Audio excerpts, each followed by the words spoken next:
The letter arrived unexpectedly, slipped under the door of a modest office in the heart of the prison's administration building. It was weathered, fragile, as though it had been through a battle of its own. Inside the envelope was a letter from an inmate, handwritten with a simplicity that somehow made the words more powerful. This was no ordinary letter. It was the kind of letter that would send shockwaves through the public, igniting debates about the system, about punishment, and about humanity itself. The inmate, identified only as John, had spent over 20 years in solitary confinement in Pelican Bay's infamous security housing unit, SHU. In his letter, he painted a chilling picture of what life behind those thick concrete walls truly looked like. He described the suffocating silence, the endless hours spent in a cell smaller than a parking space, and the agonizing isolation that slowly chipped away at his mind.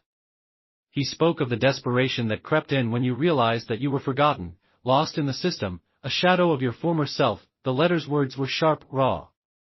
John had seen the outside world only in fleeting glimpses, through tiny slits in a cell door or from the occasional transfer to another prison. His life had been reduced to the mundane, 3 meals a day that tasted of cardboard, the sharp clang of metal doors opening and closing, the sound of footsteps echoing in a hallway far too long. And yet, despite the monotony, it was the mental toll that was the hardest to bear. Solitary confinement was designed to break a person down, to strip away everything that made them human, leaving only the fragile shell of a man who once had dreams and ambitions. In his letter, John recounted a day like any other, yet one that would remain etched in his memory forever. It was the day he first felt the complete weight of isolation settle in, as if the very air he breathed was a reminder that he was not a part of the world anymore. His letter spoke of how his mind began to crack under the strain, how his thoughts became erratic and confused, and yet, through it all, John did not give up hope. He clung to a small sense of humanity that still flickered inside him. He wrote, "Even in this darkness, I found something deep within that refused to be taken away. A small flame that I kept burning. A belief that, someday, this would end." The letter was not just a plea for sympathy. It was a testimony to the resilience of the human spirit, even in the face of what seemed like an unbreakable system. It was a window into a world that most would never see, a world of silence, despair, and fleeting moments of connection, but the shocking part was yet to come. As the letter was passed through the proper channels and made its way into the hands of the media, another inmate's letter surfaced. And then another. Each one more chilling than the last. These letters, written by men who had spent years, decades even, in solitary confinement, were filled with stories of madness, of moments when the line between reality and hallucination blurred. What followed was a public outcry. People began to question the very foundation of the prison system. How could this be allowed? How could men, stripped of their rights, locked away in a cage, be subjected to such inhumane treatment? But just as the public began to grasp the gravity of the situation, something unexpected happened. Inmates who had been locked away in the SHU for years started to speak out, in the form of letters, but also through quiet acts of resistance. Some, like John, began to write, sharing their experiences with the world.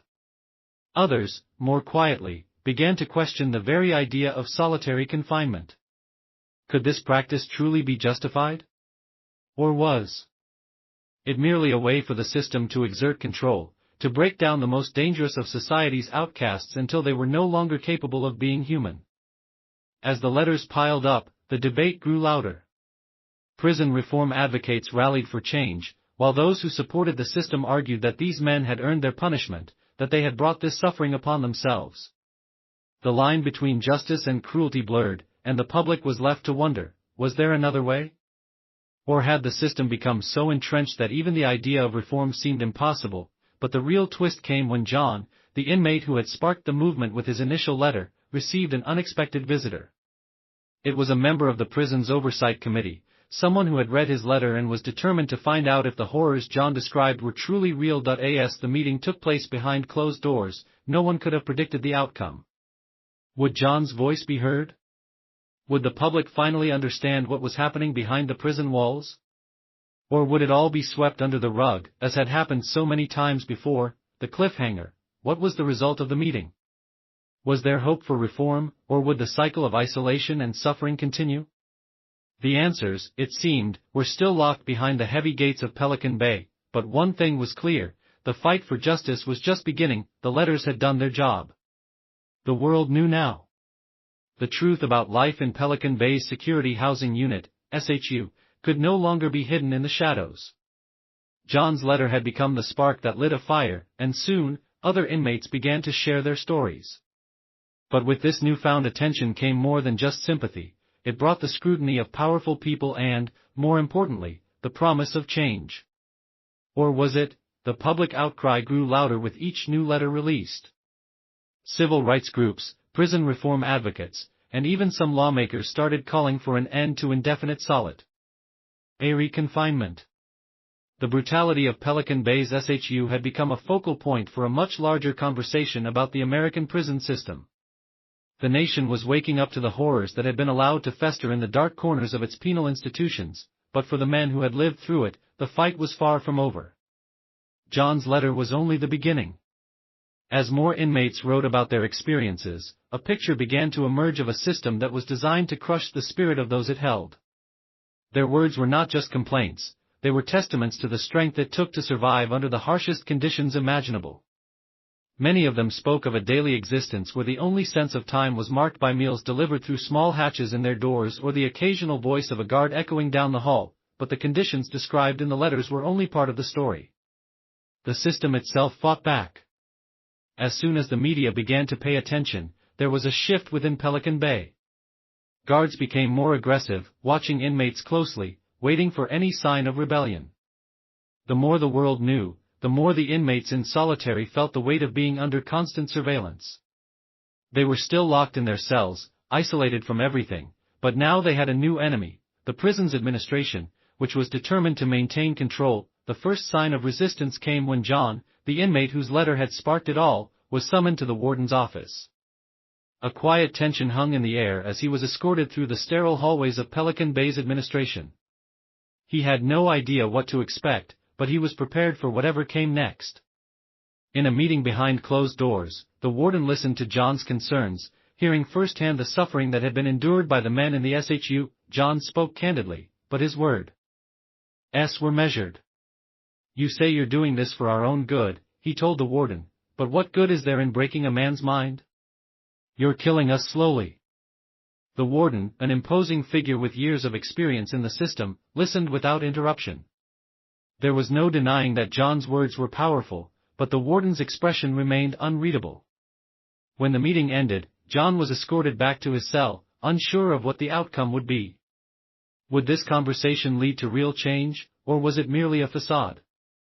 Only time would tell, but John's letter was only one part of the story.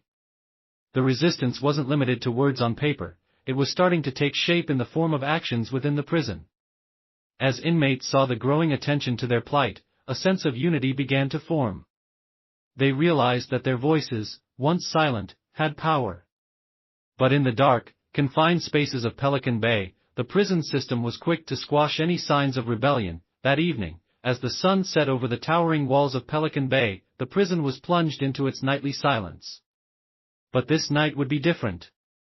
The word had spread among the inmates, something big was coming. Tensions had been building for weeks, and now, with the world watching, they felt ready to take action. That a small group of inmates, emboldened by the attention their letters had received, began to organize. They knew that solitary confinement could break a man, but together, they could break the system. The prison's response was swift.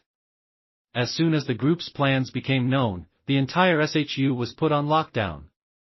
Guards stormed the units, searching for contraband, intimidating the men who had dared to speak out. It was a show of force, meant to remind the inmates who was in charge. The extreme event came late that night, just as the prison settled into its routine. A loud bang echoed through the walls of Pelican Bay, followed by a commotion that could not be ignored.